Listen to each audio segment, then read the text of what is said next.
Leader. The crime, Mr. Speaker.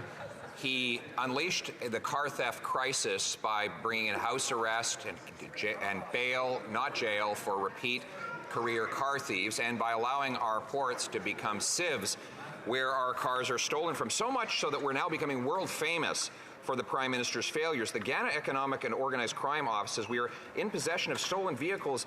The victims, it's all in Canada. No Canadian agency has approached us directly or made a formal complaint. Will he take the money from the back office bureaucrats and consultants and put it into frontline law enforcement to protect our cars?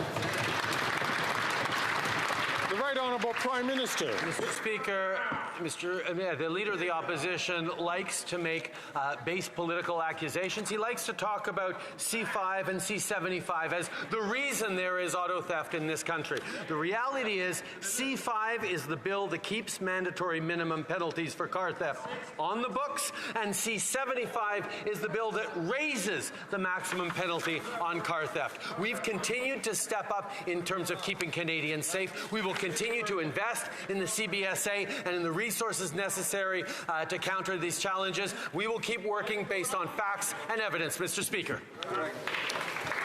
The Honourable Leader of the Opposition. Well, here are the actual facts. Let's go through them. C5 keeps mandatory prison sentences. Mr. Speaker, they were already in place, put there by the previous Conservative government. They weren't created by C5. What C5 did is it brought in house arrest for career car thieves so they can watch Netflix or perhaps play Grand Theft Auto in their living room and then go out onto the street and steal another car whenever they want. Will he follow my common sense plan to end house arrest for career car thieves? Yeah.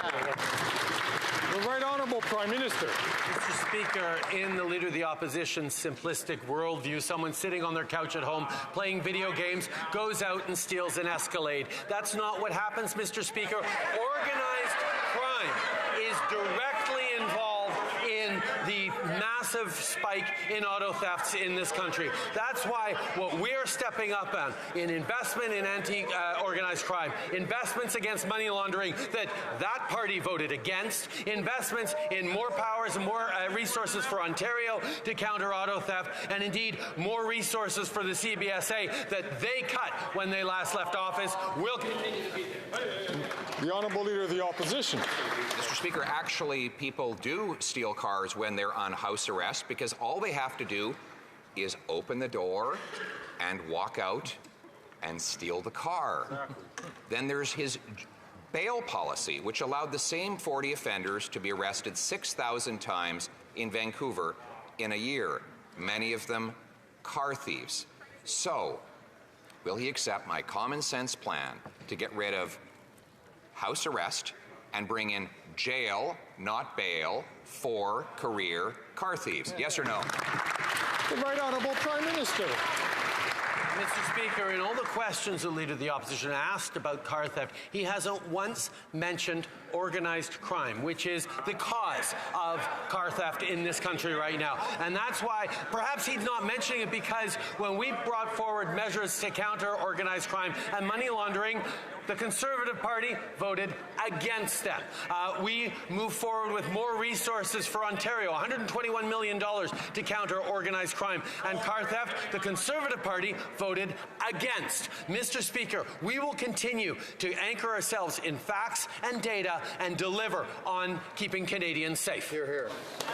The Honourable Leader of the Opposition. Mr. Speaker, he wants facts. Here's another fact. Extortions are up 218% since he took office.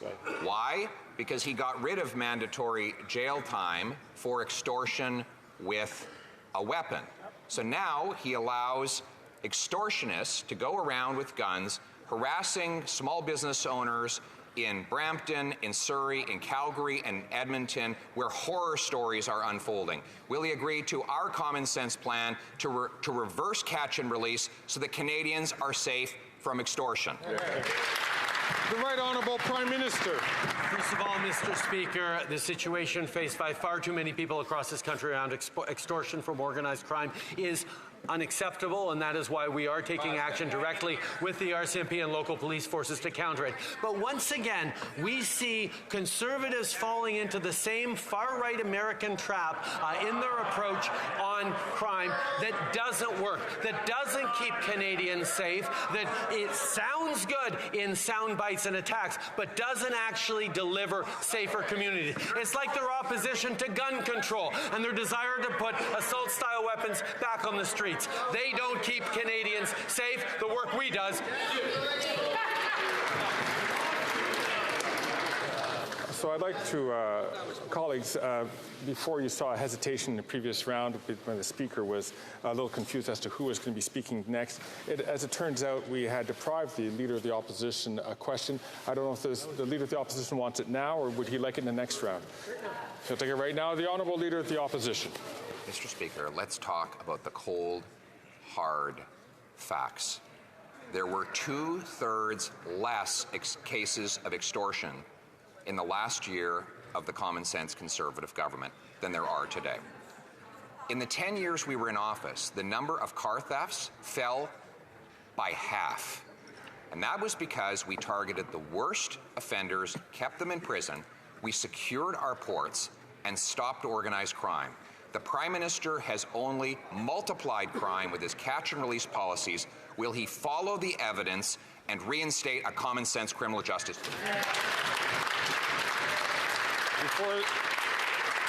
I hate to interrupt the honourable member, and I don't know if it was picked up on the mics, but I did pick up some language that was unparliamentary, and I'll ask all members to please watch themselves.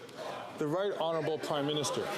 Mr. Speaker, what we hear from the Leader of the Opposition is under the previous Conservative government, everything was perfect, and what he is proposing to do is to make Canada great again. That is not what Canadians want. He is pining for a nostalgia that, quite frankly, Canadians do not feel. They remember what he did as part of Stephen Harper's failed housing minister. He remembers the rights of Indigenous peoples violated, the ignoring of environmental responsibilities, and the lack of an environmental and economic plan for the future. We're going to continue.